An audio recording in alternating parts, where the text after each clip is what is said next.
Salam alaikum, je suis ravie de vous retrouver, j'espère que vous allez toutes et tous bien. Le couscous, le seul, l'unique, le couscous marocain, celui de Choumicha à l'écran, est le thème de ma vidéo aujourd'hui. Dernièrement, nous avons posté sur nos chaînes respectives de nombreuses vidéos sur l'origine du couscous et j'avoue qu'avec un certain brio, nous avons démontré que le couscous était bel et bien marocain. Ces vidéos, à ma grande surprise, ont déchaîné la colère, je vais même dire l'indignation de plusieurs youtubeurs algériens, toujours les mêmes. Comment avons-nous osé dire que le couscous était marocain? Nous sommes de grands menteurs, sacrilège, le couscous est algérien et ils n'en démordent pas. Ils avancent plusieurs arguments. Le premier, et pas des moindres, l'Algérie était le grenier à blé de Rome. En fin de vidéo, je démontrerai que l'Algérie n'a jamais été le grenier à blé de Rome. Pour l'instant, faisons comme si ça avait été le cas. Donc voilà. Donc comme ils ont été le grenier à blé de Rome, ils avaient donc la matière première. Donc ipsos facto, le couscous est algérien. Ok. Nous savons tous que l'Algérie a une économie rentière basée uniquement sur l'exportation d'hydrocarbures, elle ne produit rien, elle importe tout. La matière première dont je vais vous parler, c'est le pétrole. Donc si l'Algérie a la matière première, le pétrole, forcément, elle a une industrie automobile, si nous partons de leur logique. Or, elle n'en a pas. Prenons l'exemple de la France. La France n'a pas de pétrole, elle n'a pas cette matière première, pourtant, elle a une industrie automobile.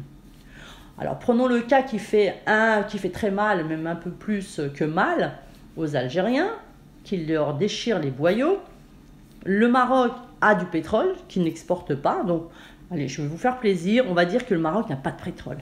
Donc le Maroc n'a pas cette matière première, pourtant il a une industrie automobile. Donc vous voyez bien que votre logique ne tient pas la route. Deuxième argument, une certaine journaliste, Leïla Boukli, aurait recensé 500 recettes de couscous en Algérie. Et ces 500 recettes prouvent que le couscous est algérien. Moi, 500 recettes, même 250, ça me semble énorme, et ça m'aurait semblé énorme. Mais après 30 secondes, même pas, de réflexion, j'ai compris, au vu des mensonges récurrents de ce peuple, quelles étaient ces recettes. Donc, première recette, couscous avec semoule froide. Deuxième recette, couscous avec semoule chaude. Troisième recette, couscous avec du lait. Donc 1, 2, 3, viva l'Algérie, ils auraient pu s'arrêter là. Non, ils ont décidé de continuer. Quatrième recette, couscous avec semoule chaude et un pois chiche. Cinquième recette, couscous avec un pois chiche et une merguez. Sixième recette, couscous avec 2 pois chiches et une merguez.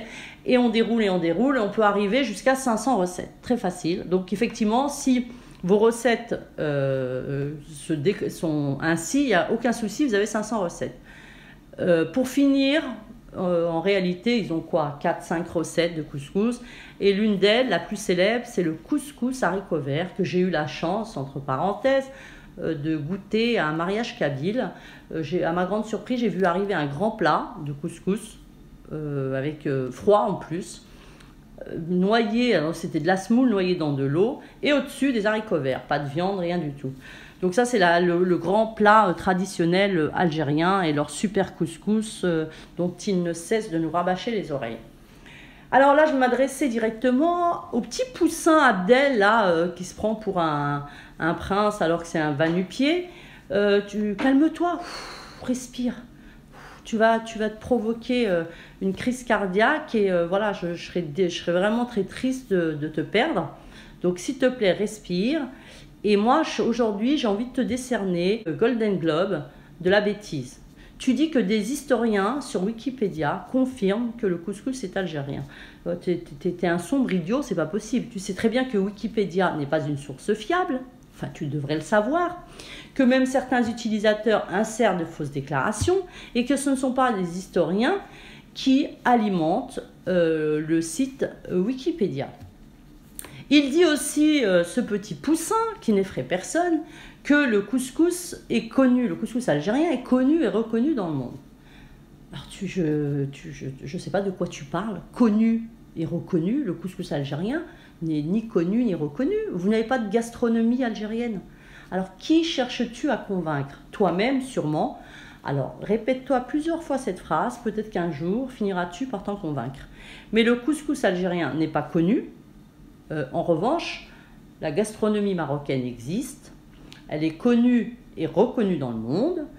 Elle est devenue même l'un des attraits du royaume chérifien. Elle s'est hissée à maintes reprises, et tu peux vérifier, au top des destinations gastronomiques. Ils vantent tous les touristes, tous les magazines, tous les sites, tous les spécialistes vantent la qualité et l'excellence de nos plats. Donc oui, moi, si je devais apporter une preuve supplémentaire, le fait que le Maroc ait une gastronomie prouve que le couscous est marocain. Voilà. Donc des âneries comme ça, ils en avancent beaucoup. Ah, pour en revenir, attends, Petit Poussin, il s'énerve parce que selon lui, le lion de l'Atlas est algérien. Donc il met un beau lion, mais non, non. Toi, tu es un petit chien puant du désert. Un fennec est un petit chien puant du désert. C'est votre emblème. Ce n'est pas le lion de l'Atlas. Le lion de l'Atlas, c'est l'emblème du Maroc. Donc arrête. Vous avez choisi, et j'en suis convaincue, il y a eu une bonne raison d'avoir choisi cet emblème parce qu'il vous correspond. Donc arrête, tu n'es pas un lion, tu es un petit chien puant du désert. Revenons maintenant à leur premier argument, l'Algérie grenier à blé de Rome. Il s'agit là en fait de l'un des plus grands mensonges des Algériens. Cette rumeur, ce mythe a colonisé complètement l'Algérie. Des historiens, des économistes expliquent comment la colonisation française, pour mettre main basse sur de meilleures terres, a inventé ce puissant mensonge. Et c'est ainsi en fait qu'est né le mythe l'Algérie grenier à blé de Rome. Ça a permis aux colons en fait de s'approprier des terres et des richesses de l'Algérie. Qu'ont-ils réellement trouvé en arrivant? Ils ont trouvé des terres en désolation, arides, semi-désertiques, voire désertiques. Je vais vous lire un passage de l'article. Bien évidemment, je mettrai son lien ainsi que les liens d'autres articles dans ma description. Donc, lisons.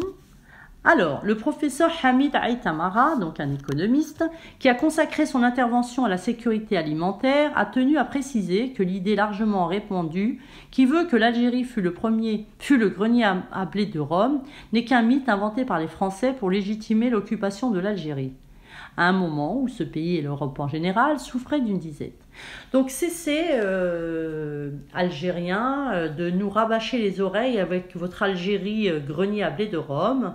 Vous ne l'avez jamais été, et donc je le redis, le couscous est marocain, que cela vous plaise ou non.